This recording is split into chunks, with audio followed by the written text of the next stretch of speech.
Estamos de volta aqui conversando hoje com o Dr. Alexandre Silva, que é pesquisador, doutor em saúde pública pela Faculdade de Saúde Pública da USP, professor adjunto do Departamento de Saúde Coletivo da Faculdade de Medicina de Jundiaí, membro do Grupo de Trabalho Envelhecimento e Saúde Coletiva e do GT Racismo e Saúde da Abrasco, Associação Brasileira de Saúde Coletiva.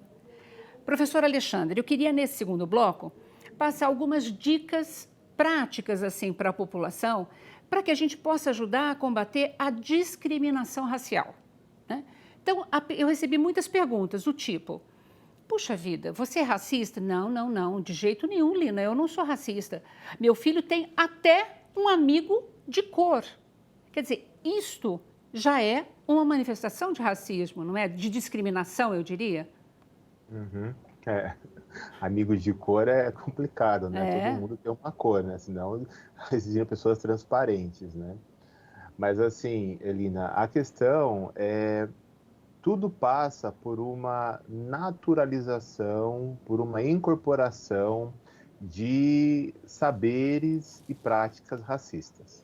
Então, a pessoa que quer de fato contribuir para esse movimento precisa entender, antes de mais nada, que só existe racismo porque toda uma sociedade reforça isso ainda. sim. Como eu falei para você, nas diversas instâncias, as pessoas reforçam isso.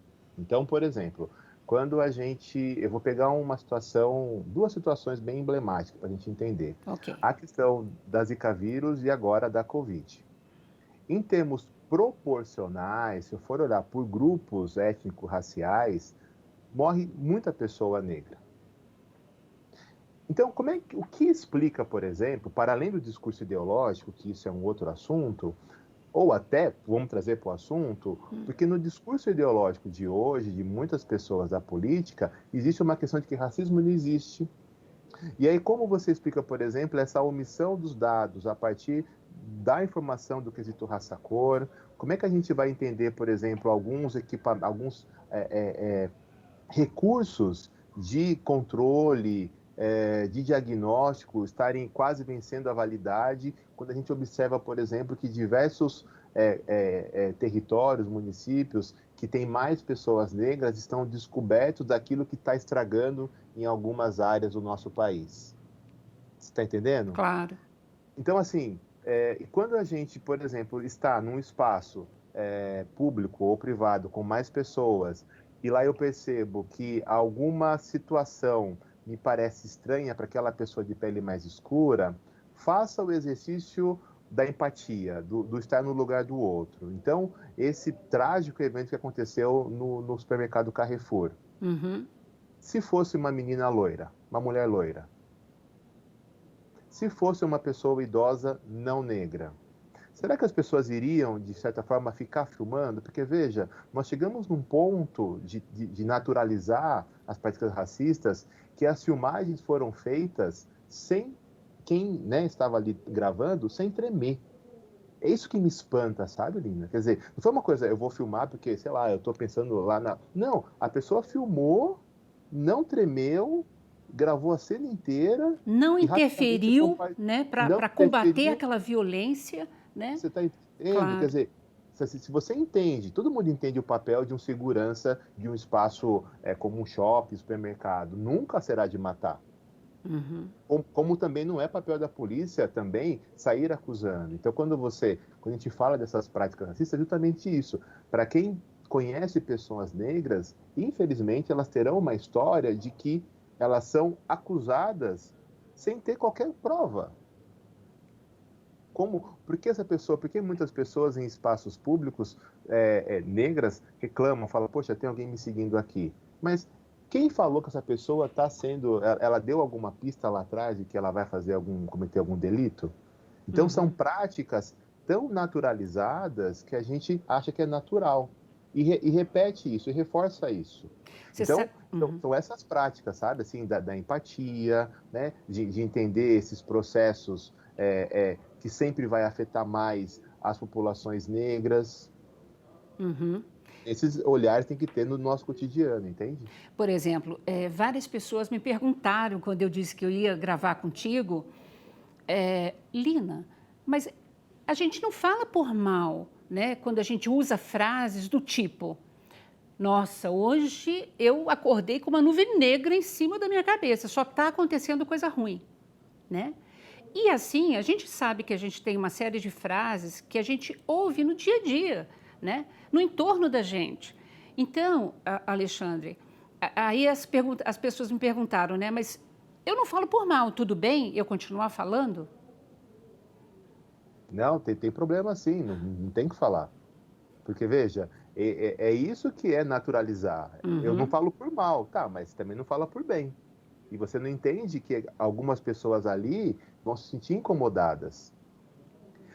No mundo corporativo, né? Eu lembro que eu trabalhei num espaço muito, assim, que eu tinha muitos amigos e tá. amigas, mas chegou um momento que eu precisei delimitar um pouco algumas falas. Que, por exemplo, na hora de falar que aquela situação estava meio confusa, né? Ou que, enfim, não estava dando certo. Ah, mas neguinho chega lá e bagunça. Eu falo, peraí, por que neguinho? Uhum, Percebe? Se tem pessoas brancas que fazem coisas erradas também, né? É, claro. quando muitas mulheres falam, ah, o cabelo, meu cabelo, eu preciso arrumar meu cabelo, alisar meu cabelo, ah, meu cabelo tá muito ruim, tá meio crespo e tal.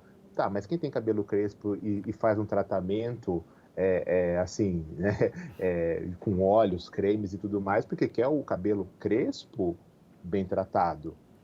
Então, assim, eu entendo as pessoas quando falam isso, Lina, mas é justamente nesse ponto que a gente vê a naturalização do racismo.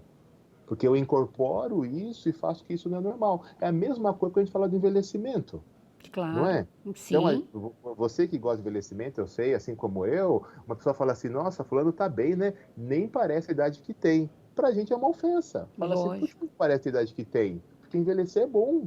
Uhum. Nossa, a pessoa está malhando, nossa, parece até mais jovem. Não, não parece mais jovem, ela parece uma pessoa velha saudável. E tudo bem estar velho e saudável.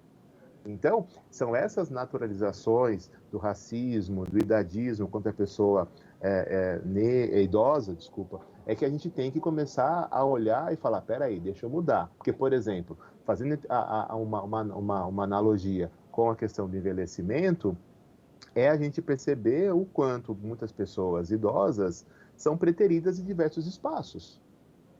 Claro, está corretíssimo. Saiu uma matéria ontem falando sobre a população LGBT, do jornalista Yuri, por exemplo, colocando exatamente esse ponto, que já tinha sido falado pelo nosso amigo Diego, o Milton, quer dizer, é, até as pessoas que são hoje, né, desse grupo LGBT, senti pertencentes, precisam reconhecer que essas lutas começaram com os idosos hoje LGBT.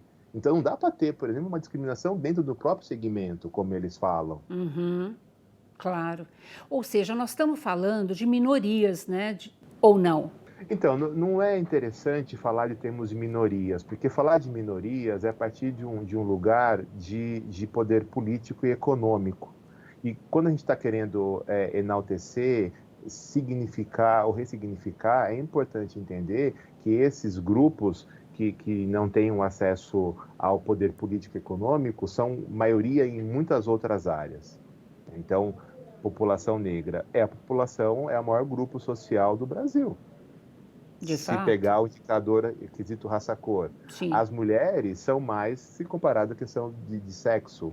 Então, assim, por que falar minorias? Né? Então, são grupos que têm essa construção, a sua história de vida marcada, porque, de fato, aí entra os outros saberes, que talvez, né, voltando para a sua pergunta agora desse segundo bloco, como ajudar a construir, que Uhum. é incluir os novos saberes. Então, assim, eu tenho falado muito isso em algumas falas de textos, Lina, que é assim, se nós, brasileiros e brasileiras, ou quem reside no nosso território brasileiro também, porque também tem questão quanto o imigrante de pele mais escura, se todas as pessoas que estão no nosso país entendessem, fossem atrás de entender a cultura, os aprendizados, as práticas indígenas, africanas, afro-brasileiras, com certeza nós mudaríamos um pouco esse padrão que nós temos de violência, do machismo, desse lugar que poucas pessoas ganham muito e outras ganham pouco, porque Uhum. nessas culturas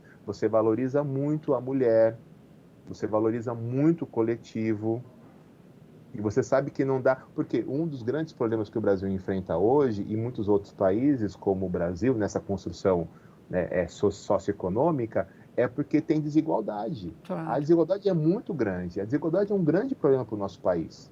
Falando agora como sanitarista, é o grande problema. Se você tivesse menos desigualdades sociais, com certeza aquilo que faz bem para um faria bem para o outro também, né? Com certeza. Ou seja, nós precisamos mesmo, a partir do momento que a gente discute, dá luz, dá visibilidade a essas questões, rever um pouco e ampliar um pouco esse nosso olhar, né? Na prática do dia a dia. Eu queria um recado final seu, Alexandre. Nós estamos terminando o programa. Bom, o recado final, né, pode ser 2 ou mais de 2, são breves, tá? Tá. Que a gente consiga fazer sempre diálogos importantes sobre isso.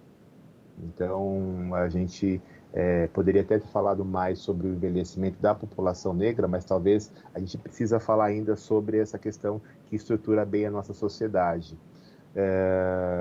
Que a gente consiga fazer, de fato, esse exercício da empatia, sabe, Lina? Eu gosto desse exercício. É que tem palavras que elas acabaram perdendo um pouco da sua importância, mas, assim, falar de empatia, falar do empoderamento. O empoderamento é você ter o acesso àquela informação que para você faz sentido, entende?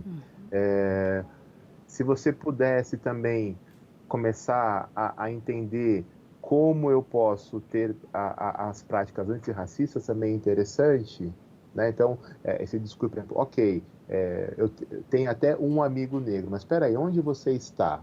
Ah, você está em São Paulo, você está em Araraquara, você está em Santos, tá? Qual é, por exemplo, o percentual de pessoas negras daquela região? Na escola, no trabalho, quantas pessoas negras você convive? Então, alguma coisa acontece porque são lugares públicos, a grande maioria deles, e por que você tem a ausência de pessoas negras ali? Então, alguma coisa vem determinando, e a gente fala determinantes, vem determinando que essas pessoas não possam ter o acesso a esses espaços. Então, o que fazer para que as pessoas consigam ocupar esses diversos espaços? E aí sim nós estamos falando da diversidade. Recado incrível. Eu quero agradecer muito a sua participação e dizer que estou contigo, viu? Estou no movimento. Muitíssimo obrigada, viu, Alexandre? É a primeira oportunidade de muitas, o espaço está aberto, tá bom? É por isso que eu estou aqui, porque eu sei que você está junto no movimento. Obrigada, meu amigo. Obrigado pelo convite, viu? Obrigada. Agradeço também a você que nos acompanhou até aqui. Se quiser rever esse ou qualquer outro dos nossos programas, acesse saopaulo.sp.leg.br ou nas nossas redes sociais. TV Câmara São Paulo, assista, fique sabendo. Muito obrigada.